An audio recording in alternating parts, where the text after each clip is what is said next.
আসসালামু আলাইকুম এভরিওয়ান, আশা করি সবাই ভালো আছেন। এখন আমরা আছি পটুয়াখালী।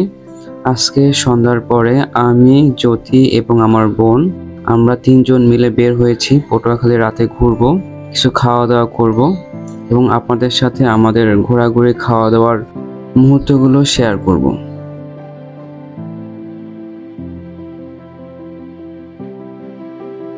আমরা চলে আসলাম ঝাউতলার মোড়। এখানে অনেক ছোট ছোট দোকান বসে, অনেক মানুষ আসে এখানে ঘুরতে সন্ধ্যার পরে। বিশেষ করে এখানে ফুচকা, চটপটি, আচার, ঝালমুড়ি, ফাস্টফুডের দোকান, এরকম প্রায় 100-র উপরে দোকান বা স্টল, ছোট ছোট স্টল রয়েছে। এখানে বিকেলবেলা থেকে স্টলগুলো বসা শুরু করে।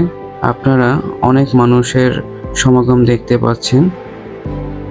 এই স্টলগুলো কিন্তু অস্থায়ী। এখানে আসলে একটি পার্ক হওয়ার কথা। আপনারা দেখতে পাচ্ছেন শহীদ মিনার। এটি হচ্ছে পটুয়াখালী কেন্দ্রীয় শহীদ মিনার। এই শহীদ মিনারটি আগে ছিল পটুয়াখালী পৌরসভার বাউন্ডারির ভিতরে। এখন এখানে এটি বানানো হয়েছে। 5ই আগস্ট যে আন্দোলন হয়েছিল, তখন এই শহীদ মিনারের সামনে অনেক মানুষ জড়ো হয়েছিল আন্দোলনকে সমর্থন দেওয়ার জন্য। শহীদ মিনারে এখানটাতে দাঁড়ালে পুরো ঝাউতলাটা একদম এক নজরে দেখা যায়।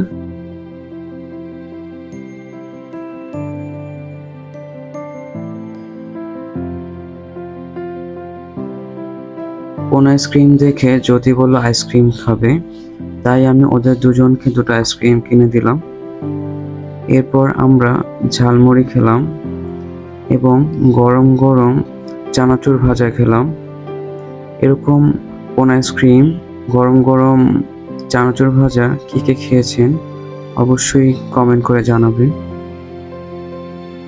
জ্যোতি এবং আমার ছোট বোন, ওরা দুজন ম্যাচিং করে ড্রেস পরে এসেছে।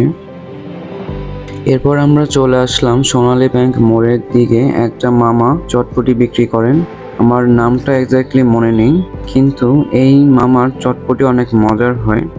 আমরা যখনই পটুয়াখালী আসি এখানে চটপটি খাওয়া হয়। এনার চটপটিতে ডিম থাকে, মাংস দেওয়া থাকে। এরকম চটপটি আসলে আমি বাংলাদেশের অন্য কোথাও দেখিনি। এখন আমরা যাচ্ছি নিউ মার্কেটের দিকে, সেলফি রোড ধরে। আপনারা হয়তো এই রোডটি চিনে থাকবেন।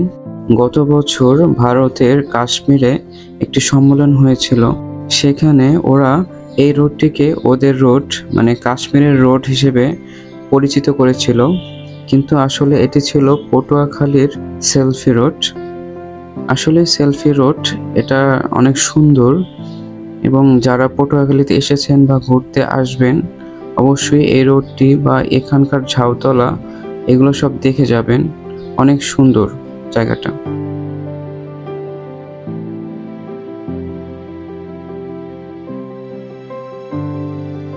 আমরা চলে আসলাম নিউ মার্কেটের বনফুল সুইটসে।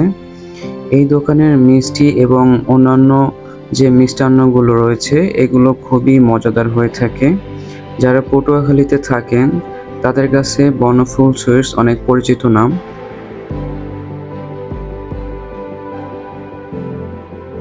এখান থেকে আমরা রসমালাই, রসা মিষ্টি, ছানা মিষ্টি এবং দধি নিয়েছিলাম।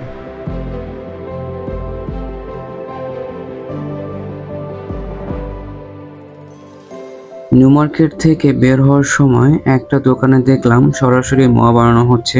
ওরা দোকানে গুড় দিয়ে সরাসরি মোয়া বানাচ্ছিল, এবং সিজনের প্রথম মোয়া দেখে এবং আমার খুব পছন্দের বলে আমরা বাসার জন্য মোয়া নিয়ে নিলাম। এই ছিল আমাদের রাতের পটুয়াখালীতে ঘোরাঘুরি। সবার কেমন লাগলো ভিডিওটি অবশ্যই কমেন্ট করে জানাবেন।